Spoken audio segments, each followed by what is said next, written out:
비례대표제를 하는 가장 중요한 이유는 뭐냐면 사실 이 지역구에서 여성 공천해라라고 하는 기득권 정당한테 요구를 하면 별의별 얘기를 해서 다 안 되거든요. 그리고 이제 한다는 얘기는 노력해라라고 이야기를 하죠.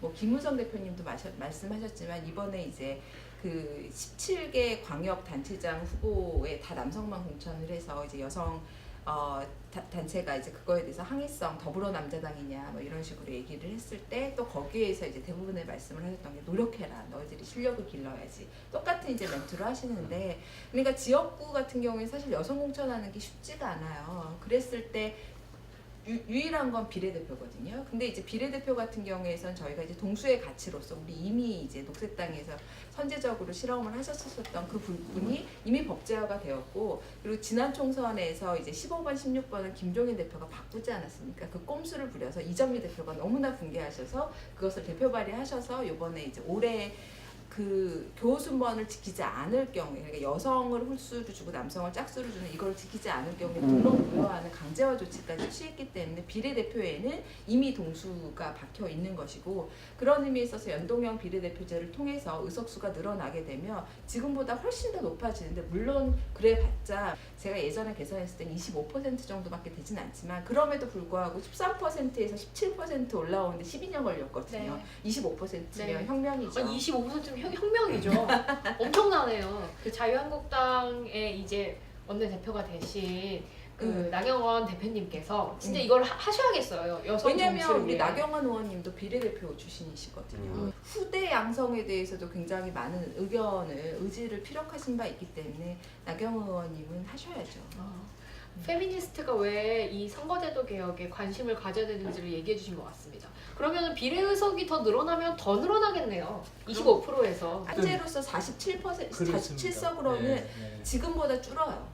지금보다 줄면 줄었지. 왜냐하면 지역구 공천을 자한당에서도 안 할 것이고 민주당에서 지금까지 해왔었던 행보를 보게 되면 이번에 중요했던 게 12개 이제 보궐선거 할 때 11개 공천을 했는데 그것도 다 남자였어요. 그러니까 지금 민주당은 당선 가능한 게 너무나 유력하기 때문에 절대로 여성 공천 안 합니다. 그러면 줄어들죠. 47석으로. 그리고 비례대표 비율이 54석이었었는데 18.7에서 18.4 그리고 이제 15.7로 계속 줄어드는 추세거든요.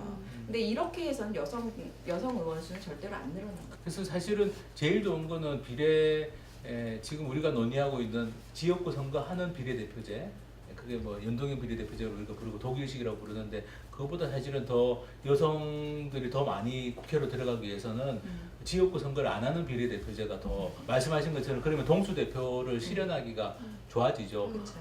저는 앞으로는 그 방향도 저는 우리가 가야 될 거라고 봐요. 그러니까 일단은 지금 우리가 독일식으로 지역구 선거하면서 의석을 이렇게 그 정당 지지율대로 나눠주는 걸로 가더라도 일단 이렇게 가놓으면 이걸 다시 이제 어떤 좀 순수한 정당 명부식 비례대표제 그렇게 가기는 좀 쉬워질 거라고 봐서 우리 위원장님 말씀을 받아서 하면, 그러니까 이제 서구 유럽의 케이스에서 보게 되면 여성 비율이 이제 40% 넘어갔었던 모든 곳들은 사실 100% 비례대표 국가고요. 독일 같은 경우에서는 사실 연동형으로 해서 거기가 아마 36%인가, 그러니까 40%는 안 되지만 그렇게 되고 있는 점에 있어서 비례대표제와 이제 할당제의 친화력이 있죠. 여성 대표성에 있어서는 당연히 비례대표제가 훨씬 더 우월한 제도라고. 사실 이진옥 대표님께 조금만 더 이거 질문해보고 싶어요. 그 얼마 전에 여세연에서 행사 하나 진행하셨잖아요. 그래서 지금 여성 할당제가 아니라 남성 상한제. 남성 상한제를 해야 될 때다 뭐 이런 얘기 하셨는데 한번 소개해 주시면 어떨까요? 네. 저희는 이제 동수 개헌 이제 올해까지도 계속 이렇게 주장을 하고 그랬었는데, 사실 동수라고 하는 게 50% 할당의 개념이 아니라 기본적으로 여성과 남성이 동등하게 국민의 대표를 해야 된다. 여성과 남성이 갖고 있는 여러 가지 사회적 경험들을 대변을 할 수 있어야 되지. 국회라고 하는 것이 그런 식의 이제 사회적 배경의 다양성이 있어야지 입법 활동에서 다양성도 보장이 되고, 동수라고 하는 것은 사실 헌법에 명시되려고 하는 가장 중요한 이유가 지역구에서 여성 공천 30% 해야 된다라고 하면 맨날 하는 얘기가 그거 역차별이다, 위헌이다, 헌법에 박혀있지 않으면 그런 위헌의 소지도 없잖아 있는 것이다라고 하는 의견도 있고, 그리고 중요한 건 이 상위법에 의해서 받쳐지지 않으면 힘을 받지 못한다라고 하는 점에 있어서 제가 보는 동수헌법의 가장 중요한 것은 이것은 할당제와 뭐 다른 패러다임이라기보다 할당제와 함께 이제 상호 보완적인 어떤 방식으로서, 그 다음에 중요한 것은 민주적 대표성. 그러니까 우리가 대의민주주의라고 이야기를 할 때 대표성이라고 하는 것이 민주화되어야 한다. 그러니까 굉장히 다양한 연령대의 다양한 지역의 이 인구 구성의 이 대표성이라고 하는 국회에 반영이 돼야 된다라고 하는 측면에 있어서 그 동수라고 하는 가치가 하나의 그 민주주의 사회 규범화가 되어야 된다. 그리고 2000년대 이후에 개헌했었던 대부분의 국가에서는 동수라고 하는 것을, 그러니까 여성과 남성이 동등하게 정치에 참여할 수 있는 권리를 갖는다라고 하는 것을 명시해 놓는 것인데요.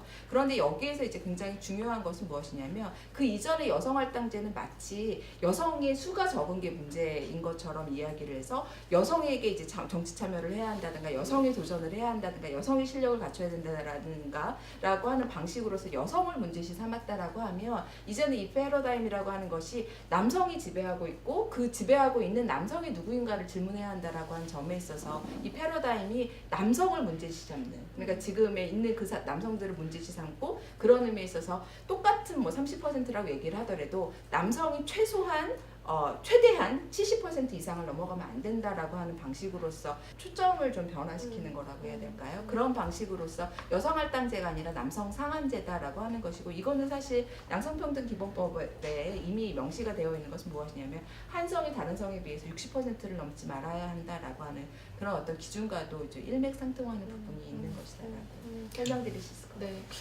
지금 이 정치 개혁의 상황이 어떻게 될 것으로 보시는지, 또 어떻게 되길 희망하시는지. 앞서 말씀드린 것처럼 연말까지가 되게 중요합니다.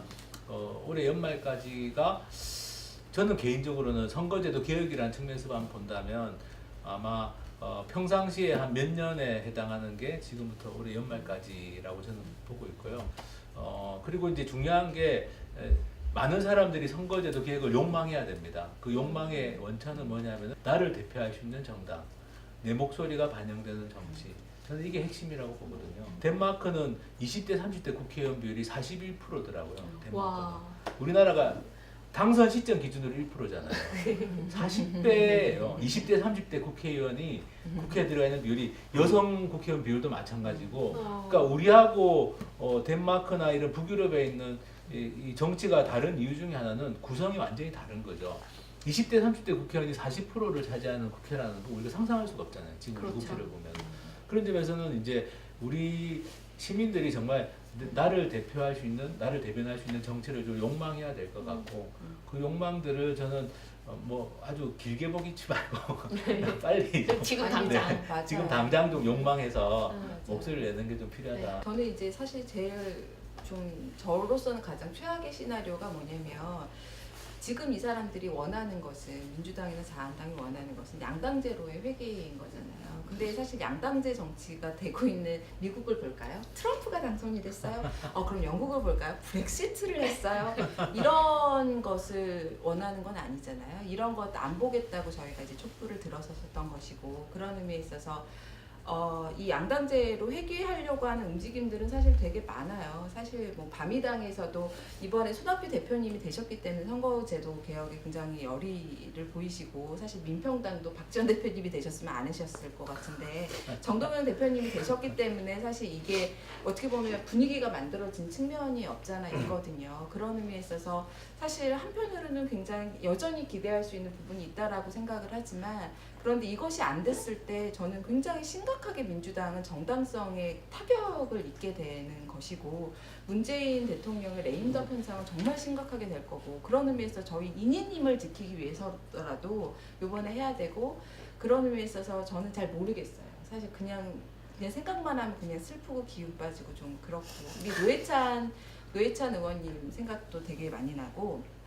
그래요. 시민단체 말고 정당들한테 하고 싶은 조언은, 그 정당이 제도 개혁 자체를 얘기하는 것보다는 그 정당이 정치 자체를 잘해야 돼요. 그러면 연동형 비례대표제에 대한 지지도 올라갈 수밖에 없다. 그래서 지금 뭐 국회에서도 중소 3당 농성도 하고 있지만 거기에 너무 매몰되지 말고 지금 굉장히 최근 며칠 동안만 해도 열사들이 계속 나오고 맞아요. 있고 이런 민생 의제들이 있기 맞아요. 때문에 아까도 얘기가 나왔지만은 졌다 뺏는 기초연금 문제 이런 것들이 결국 연동형 비례대표제랑 엮여 있다라는 인식이 확산되는 게 되게 중요해요. 그래서 녹색당도 원외 정당이지만 제도 개혁 자체를 전면적으로 내걸기 앞서서 이런 당이 그 제도를 통해서 들어가야 한다라는 걸 보여줬으면 좋겠다. 그렇다면은 선거제도 개혁에 대한 국민적 지지는 더 올라갈 것이다.